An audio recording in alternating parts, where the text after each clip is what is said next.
जैसे आपने बताया कि एक और है ग्रह है जहाँ पर इंसान रहते हैं,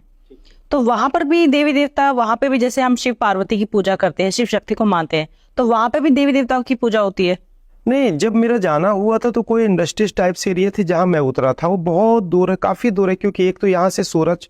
फिर इस सूरज के पीछे जो इससे 10 गुना बड़ा सूर्य है उस पे गया, उस सूर्य से पीछे फिर नीचे उतरा तो वो कोई दुनिया थी। वहां मैं 2-3 बार गया हूँ,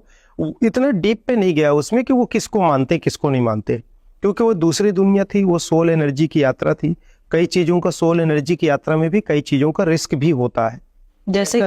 जैसे कि हम सोल एनर्जी से कहीं जाते हैं, जैसे मैं एलियंस की दुनिया में कई बार गया, पर वो इतने ताकतवर हैं कि वो सोल एनर्जी को भी भांप लेते हैं कि कोई आया है। तो वही तो, आपको कभी डर नहीं लगा कि अगर मान लीजिए वहां पे आपसे ज्यादा पावरफुल लोग हुए या एलियंस हुए, तो आपको आना अगर मुश्किल हो गया तो? कई बार ऐसी घटना घटी हमारे साथ, कई बार ऐसी घटनाओं का सामना हमने किया है,